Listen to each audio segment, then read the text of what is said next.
Hey there, this is Mel, and this is How We Homeschool. And this week I wanted to talk to you all a little bit about how we homeschool with things that don't necessarily go according to plan. It is really, really easy to get so wrapped up in the ideal homeschooling scenario that we can totally get sidelined by things that just don't work out the way that we think they're going to. So, full disclosure, when we first started homeschooling, now I'm talking like way back when my oldest was a toddler, I loved to read. And I mean, from the time I grew up, I loved it all the time. We were a reading family. I kind of taught myself to read at the age of like 4 or 5, and I just never stopped. In my mind, I'm going, I love to read all the time anyway, so I would be reading out loud like all the time to my kids. And clearly, because we're going to be doing that all the time, then they would automatically just pick up a love of reading from that. So we'd be reading together about history. We'd be reading primary resources as my kids got older, and we'd read aloud about science together, and we'd follow through with all of the experiments that we learned about so that they could have like that hands-on learning time. And obviously, because they would be so well read, then writing would also not really be a problem, because they'd be able to like rattle off all those short stories and essays with like no difficulty, because clearly when you read a lot, then you also, it follows, know how to write, right? Ha! But but what really happened was this. What I hadn't anticipated was that my love of reading wouldn't necessarily translate into an innate ability to teach reading and writing to my own kids. Okay? My experience in school growing up hadn't actually prepared me for any of this.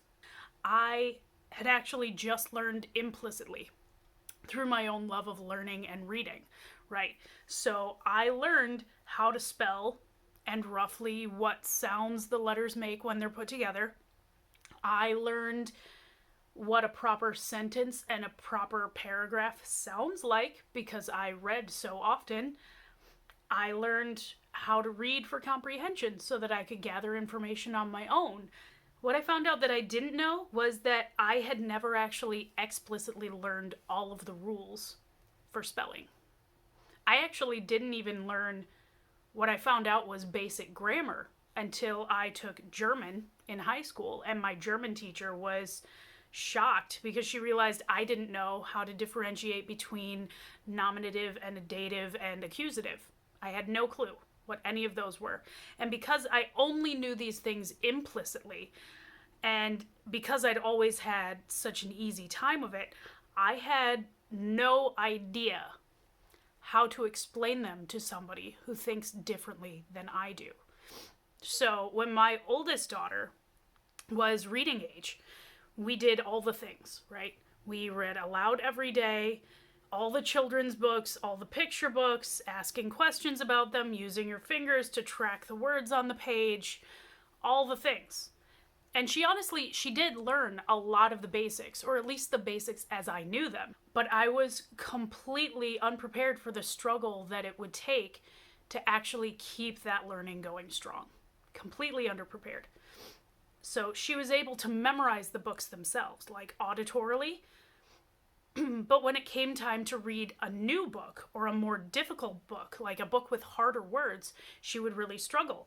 And it got to the point where reading was such a struggle and so laborious that she didn't even really want to do it anymore.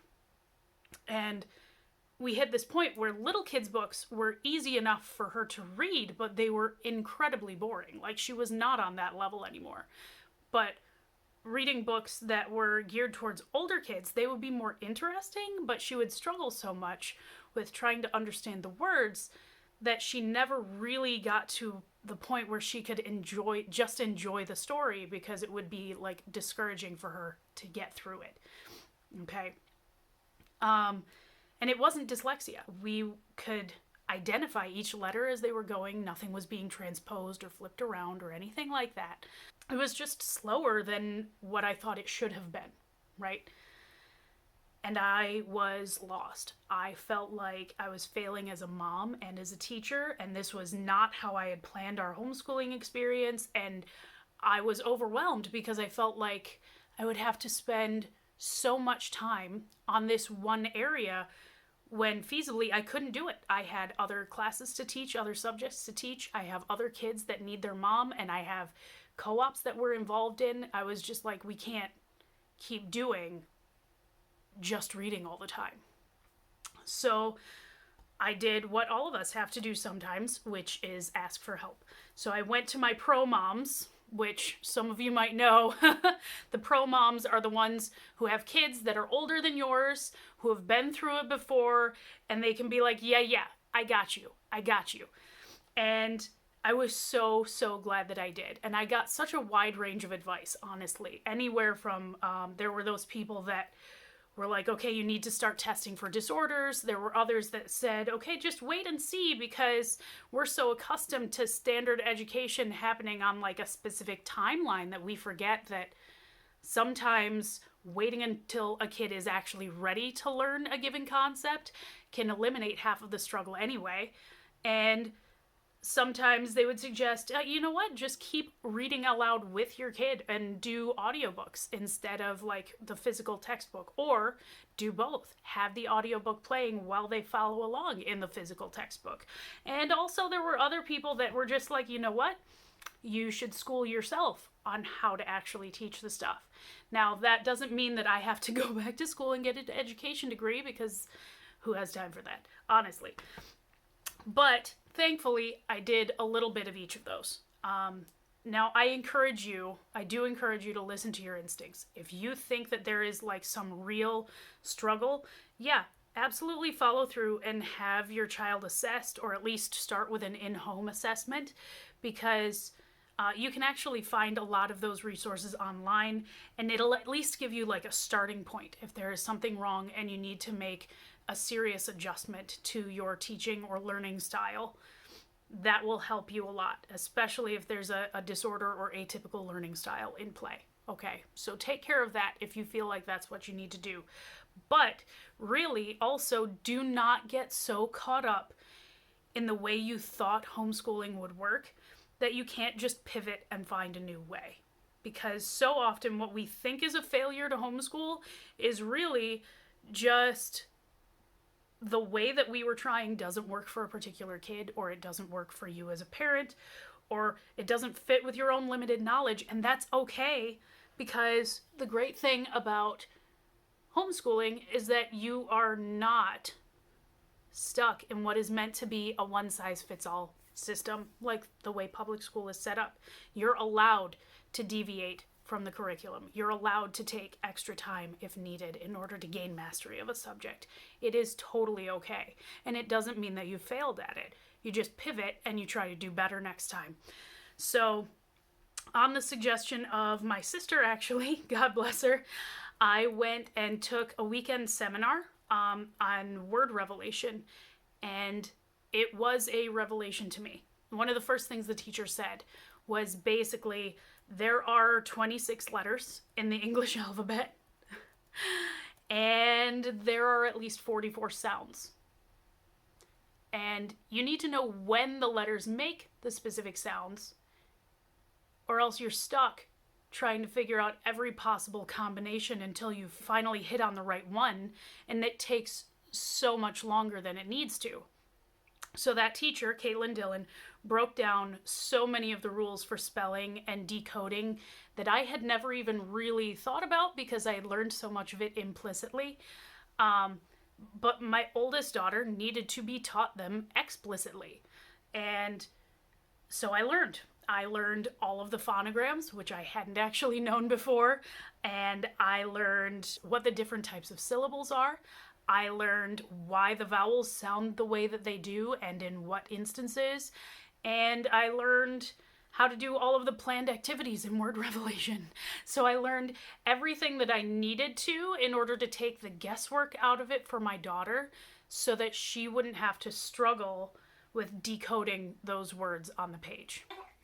E for eagle, F for elephant, E and F Some kids, I want to be absolutely fair, some kids do actually thrive well enough on rote memorization and that like implicit learning that I was talking about. My number two was actually one of these, and once he put the letters and their sounds together, his reading took off with great speed. And when you like devour books at that speed, you end up sort of memorizing the look of words that you see the most frequently. So he rarely has to study for a spelling test, to be perfectly honest. And the one thing that we really do struggle with is forcing him to slow down while reading. So he hates reading aloud because it takes longer. And sometimes he speeds ahead to just like finish a reading assignment, and his comprehension suffers as a result. So for kids like that, I encourage you to play around to find a method that like suits your kid and your needs as a family. So it might be that the curricula and spelling tests and such aren't necessarily going to matter as much because they're all going to learn it eventually anyway. But the comprehension is really important. So whether you decide you want to assign like a certain number of minutes in a day or a certain number of chapters or whatever in a day, and whether you want them to give you some kind of oral report or a written journal entry or just have a dinner time conversation about what they read, you can find whatever works for you. But you may find that your kid doesn't thrive as well with the memorization portion of spelling. And a lot of the kids just need those rules spelled out for them so that they understand how certain syllables work and why we use one type of syllable over another in order to make the same sound, right? And in those cases, I really encourage you to look into a phonics-based program like Word Revelation or maybe like the resources by All About Learning. All About Learning has two programs, and you can find information about them online. I will have the link below. But All About Reading and All About Spelling are both pretty comprehensive as far as laying out how the different sounds in the English language are made. And you can buy sets of like phonograms flashcards. They have workbook sets. They also have several free resources, including, for instance, a phonogram app that we use sometimes in place of the flashcards. They have a few phonogram-based games. My kids actually just played Try Not to Moo this morning, and they loved it. And even they have lists of spelling rules, which can help you out if you're just trying to figure out like where's some kind of base work foundation that I can do with my kids that are struggling to figure out like why certain words are spelled the way that they are. And all of these things can help reinforce the ideas that the kids need to learn in order to just take that guesswork out of reading and writing. So I definitely encourage you, if you haven't learned phonics yourself, if you're struggling with how to help these things sink into a kid that's struggling with reading and writing or just the spelling portion even, I definitely encourage you to find out more about the rules yourself, find out more about phonograms yourself. If you're like me, you may not have learned this stuff when you were in school, but that doesn't mean that you can't teach it to your kids. All right, that is it for today. This is Mel again, and this is How We Homeschool. Bye-bye.